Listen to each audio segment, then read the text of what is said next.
if we want to transform and do things differently, we always have a big why. We have a purpose why we are going after. When I think about transformation, I say, how would you make a preferred way of working which will create delightful experiences for people at the center of that change? Don't conduct your analysis in isolation, because data is so incredibly powerful.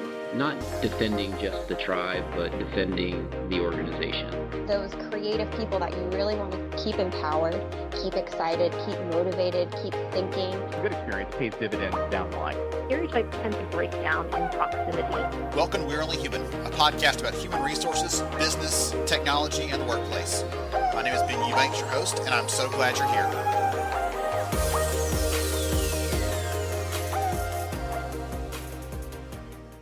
Hey everyone, welcome back to We're Only Human. I hope that you're doing well, having a great day.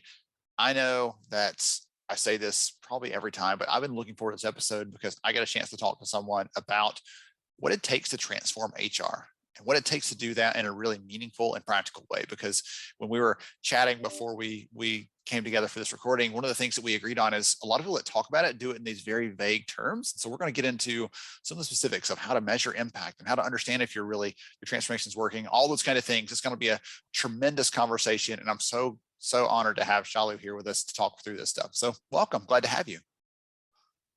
Thank you, Ben, for having me. It's a passion of life to make things better. So it's nice to share my experiences and learnings with all.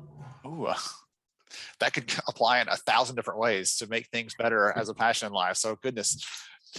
Before we get into some of the fun stuff, other than being passionate about making things better, can you tell us a little more about who you are and what you do, please? Sure. So when I consider myself as an HR transformation strategist, and more meaningfully, I think I am a change influencer, all about saying, how do we work for our employees? So my current role in my organization is about talent supply chain transformation. It is all about saying, how do we staff the right people at the right time, at the right cost, with the right skills? And then I just added on to it to say, with the right delightful experience. So to me, my calling is about helping people think better in the context of how do you help people perform better.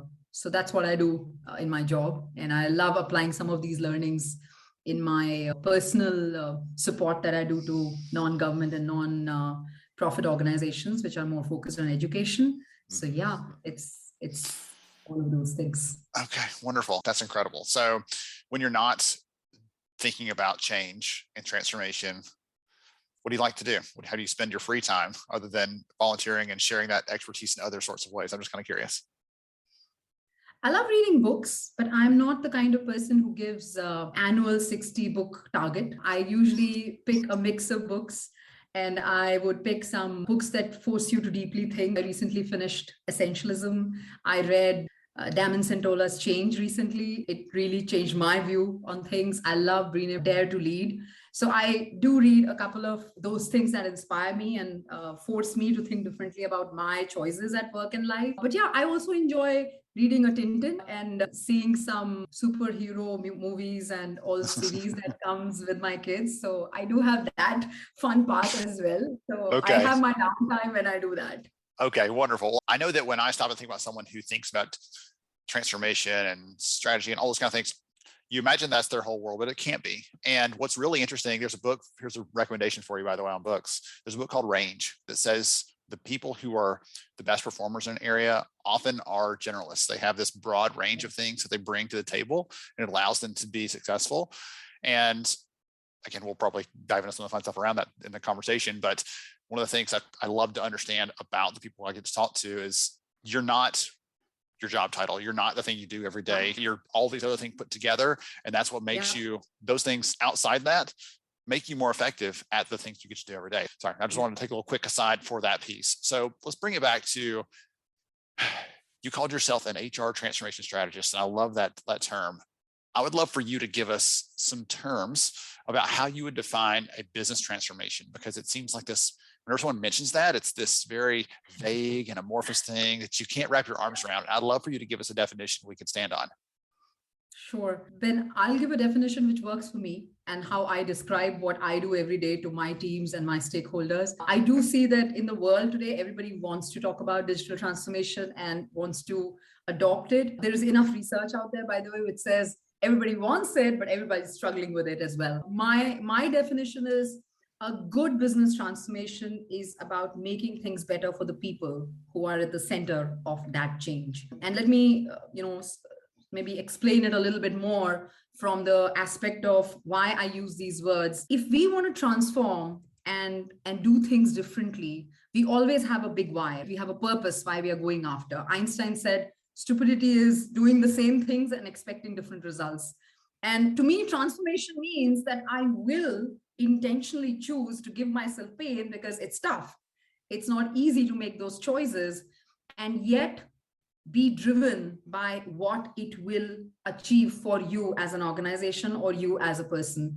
So when I think about transformation, I say, how would you make a preferred way of working, which will create delightful experiences for people at the center of that change? And it could mean different things for different people, but this concept of business transformation, the moment you say it is about making things better for people who you serve through that business or that function, suddenly changes the way you look at change, because you're no longer saying, let's log the next best technology solution. Let's get the next best chatbot going for me. You say, what would it solve for me?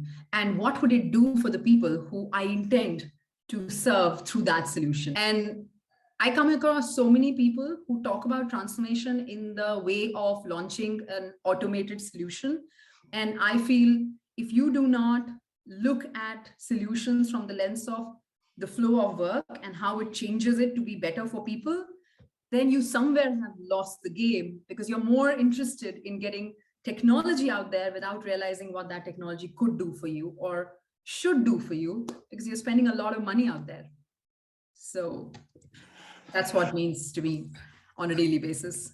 One of the things you said really struck me. You talked about, we're making this change. It's going to be an intentional hardship, essentially, right? And we are choosing to cause some short-term pain because we want the long-term benefits. And you and I both know that in our personal lives and our working lives, oftentimes the best decision to make is the one that hurts a little bit now, but it's going to be great for the long term. And yet the easy thing to do is to hold off, to say, no, let's just wait. Now's not the right time.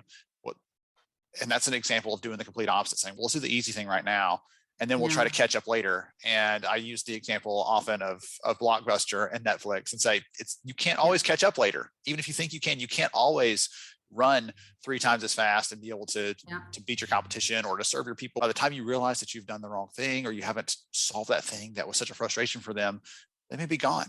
And so I love that you talked about that intentional hardship piece of this, because that's a reality. Yeah, if I can just add on to that, Ben, a little bit. Sure. When you go down the journey of intentional hardship, I think it's all about intentional trade-offs. It is all about saying, which one will I choose to go big on versus which one I will not do because, oh, you know what, I don't have enough money, or I don't have enough resources, or this is not the right time. And one of my design thinking coaches taught me this and really drilled in my head. And they said that as you think about human-centered innovation, you should think about desirability first. Because the moment you start putting constraints first, it creates a negative perspective towards every change you want to start. Having said that, viability is important, right? Feasibility is important. And at the right time, once you've understood what can completely reimagine the way work gets done or the world functions in that specific area or for those set of people, put the lens of saying, what are my trade-offs I am choosing to go big on today? And then I can park some things, but have a line of sight towards it. And to me, transformation at its core has to constantly keep you honest, because it's not a big bang thing that happens once in a lifetime of an organization, right? It happens all the time. You have to be intentional about it, and you have to put in resource and mind around it. You can't delegate it to the lowest level in your organization and then say, oh my God, why are we not changing fast enough? So transformation also needs a lot of focus and attention from leadership, But at the same time, you have to protect some early good ideas from people who will be naysayers, and you will always run into such folks. That's really goodness, I'm making a ton of notes over here, by the way. I'm enjoying this so much. Not thinking constraints first, thinking about what we desire, what outcome, what we're trying to shoot towards and trying to achieve. So I'd love to hear from you. That's a good kind of question, I guess, to ask is, if we're thinking about a transformation, we need a new piece of technology, we're redesigning a process, we're trying to shift the values of the organizations. We've realized they're not where we need to be. There's 1,000 versions of what that transformation could be. What's the thing that we need to consider if we want to have a successful outcome? You talked about really looking at desirability. Is that looking at the outcome that we want to see? Is that trying to capture all the good ideas first? How would you approach that? That's a great question. If you have an outcome-based approach to everything you do, somewhere you start measuring every effort from the lens of what it is doing for people. And I keep using this word people a lot more because I think many more people have to look at transformation beyond data and tech and process. They have to look about how all these three come together to serve the people at the end of this long assembly line of processes and activities we have in our organizations. So outcomes do matter. I also believe that just like beauty lies in the eyes of beholder, value lies in the eyes of end user. So if you really want to achieve the return on investment of transformation dollars, you must start with an end in mind, and you must map it to what really matters at that point in time to the end users. Now, you gave an amazing example. There could be many outcomes of a transformation journey. You could say that I want to transform my new hire experience as they join my organization. You could also say that I want to make sure that I retain my experienced resources and I don't lose them to competition, because I want to keep my great knowledge inside and I want to grow and invest in them. These are great vision statements to make. As organizations pick up elements of saying, what do I want to go big on? And I pick one of these elements. The first thing you need to do is drive alignment on what are you really solving for? And who are you solving this for? Are you solving for the leaders? Are you solving for the employee? Are you solving for a shared resource operator? Are you solving for HR business partner? Are you solving for the end user who your organization together serves? Here, who you are solving this challenge for, you then work backwards and say, what would be the aspirations, the delighters, the frustrators for my end user? And once you have that clarity, you know what you are solving for, and that becomes almost like a rally cry for everybody around you to say, okay, this is what we're going after. Now, you may not know the path to it, but that's the fun. The whole innovation journey is all about iterations, right? You start with an idea and then you leverage the collective wisdom of people and say, how do I make this idea come to life? And as long as my true north is clear, I know I'm making progress towards that. So if there was one thing that really matters is figuring out what my real measure of success is. And I'll give an example from my recent experience. We've been on this journey of talent supply chain transformation in our organization for some time. And on the face of it, supply chain is all about making sure you staff people at the right time. And everybody needs to do that because we are all in the business of making sure that our assets, who are people, are able to do their best when they are working with us. And they would be functional metrics, right? You will measure how much time it takes for you to roll out offer. You will measure what does it take for you to make sure that the onboarding is done in the shortest possible time. You would also go ahead and say, okay, background checks. Can I make sure that I am fast in it and I am compliant in it to what I'm expected to do? Even something as simple as internal movements. You might just count how many people did I rotate within jobs. Now that's one way to look at measuring output. But the outcome of all of this put together is really about saying that when I am impacting my speed to drive fulfillment of people, what is the experience of new hires who join me? Do they have a sense of pride and clarity? Do they feel connected and have a sense of belonging when they join and stay and work with you? Are you able to create connections and networks for them? And why do you do that? There is enough data out there. If you interpret it well, it will help you get insights which will spark imagination to say, your transformation journey is not just making sure you onboarded 10,000 people in a period of time. Your transformation journey is about how quickly did you make them revenue generating for your organization? How quickly you made sure that you are impacting such emotional connection with your company so that they don't think about leaving you quickly. And especially those who have stayed enough, they don't choose your competition over you because you are invested in constantly developing them and giving them visibility to new jobs. And on the face of it, again, supply chain is supply chain. There is demand, there's supply, and there's a control tower matching it. But deep under it, there are outcomes when stacked and clearly defined. People suddenly change the way they put in their effort, put in their weight, and probably drive the output in a very different manner. So metrics make all the difference, and outcomes, when looked at from business standpoint versus an individual standpoint, when you draw that connection, that's where all the things start falling in place. I love the example of the onboarding because I had a chance yesterday. I was talking to a leader who radically redesigned their onboarding approach. And the headline for her was, we saved 200,000 minutes a year of time we were spending just churning away at all these tasks. But she said that may be the top level, but what was most exciting for her is the other outcomes that enables. She said, now, because we're doing that, we can be more personalized and tailored in that onboarding. We can make sure that Ben gets connected to 2 people who are likely to help him maintain a sticky relationship with us as a business. And started looking at that more strategically because they got out of the just transactional doing the stuff. And one of the other examples I use here that fits so well into this model you're building for us is performance management. We often think that, well, success is getting everybody to do it, right? Is that the goal that you want? Do you just want them to be compliant and to complete that? Or is this really about enabling every single person that works with us to be the very best performer they can be? And again, it's one of those things where we don't stop to think about, as you said, what is that end result we're shooting for and design for that? Instead, it's how can we make this as efficient as possible so they just do it and it's done. Yeah. And without actually having the right outcome or impact that they're looking for. Onboarding is beyond just checking a bunch of boxes. It's how do we make sure you're connected, you're enabled, you can perform, you can ramp up, and you can do the best work that you can possibly do. It's not just about making sure your tax forms are done, all the other kind of fun stuff that sometimes we get wrapped up in.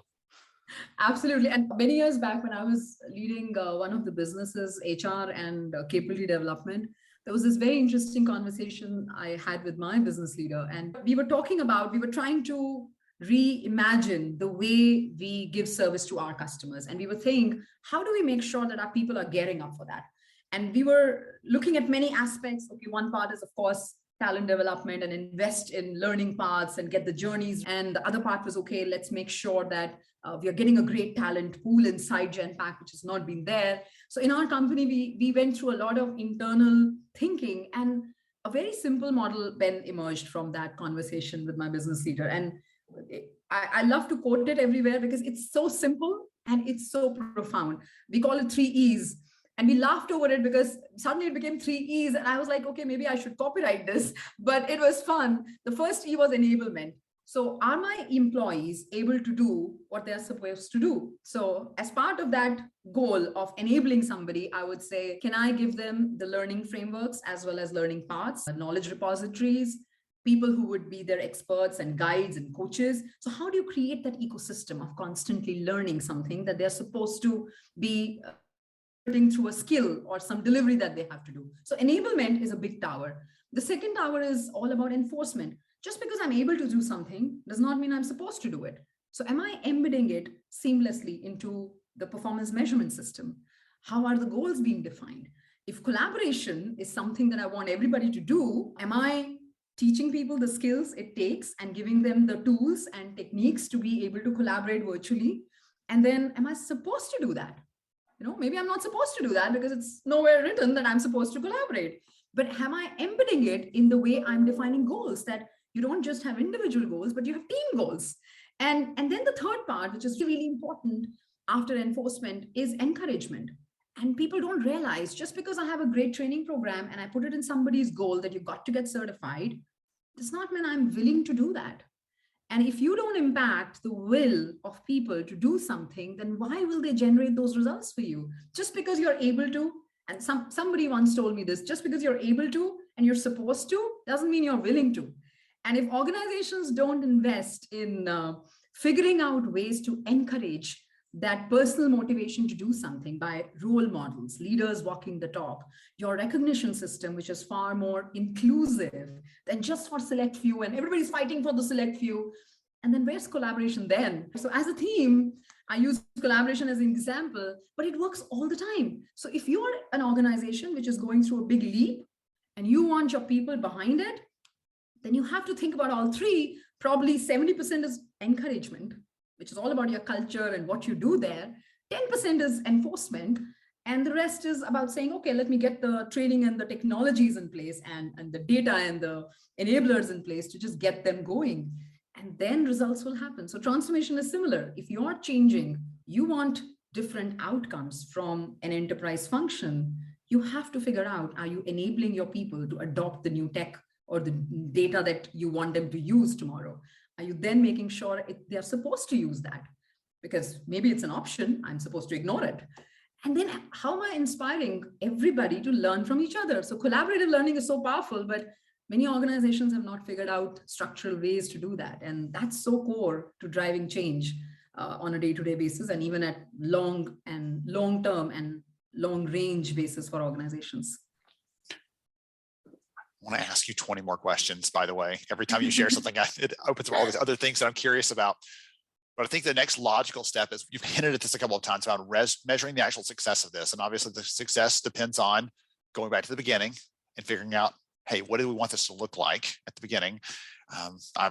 You probably will love this, but I tell people all the time, I talk to leaders who say, hey, we're doing this thing, we want to figure out how to measure it. The best time to decide how to measure it is before you start. So especially when it comes to a transformation, something like that, decide what you're going to actually use to measure that, or what the outcome looks like. Or I told someone this morning, what does success look like? Define that, because we're really good at saying this doesn't work, or that doesn't work that way, or we don't like how this looks, but we haven't stopped to say, if it worked, this is what the outcomes will be. This is what success looks like. So let's take one of those examples you've bandied about a few times.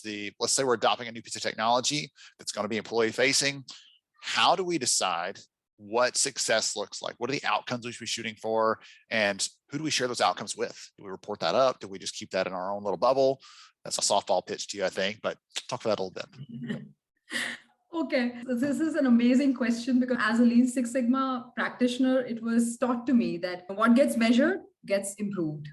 And then I learned design thinking, and I learned the concept of that as you keep investing in making things better, if you don't measure it from the eyes of the people you are serving, then it doesn't make any difference, because their experiences stayed where they were, and you just threw in a lot more technology on them. I'll take the example of the tech implementation we did in one part of our supply chain, which was resource management. It's very practical. Everybody needs to know what's the demand of people. Everybody needs to know what's your internal supply pool. And then everybody needs to take decisions whether we'll hire from outside or we will get people from inside the company to serve the customer. And most people will think about it like saying, okay, how much demand is there and how much supply is inside? And then let's just go ahead and convince people to either release those internal people or just take a call and let's open demand from external inside the company. You can definitely look at it from that standpoint, but then that will be a very siloed view of a function which is responsible to fulfill demand.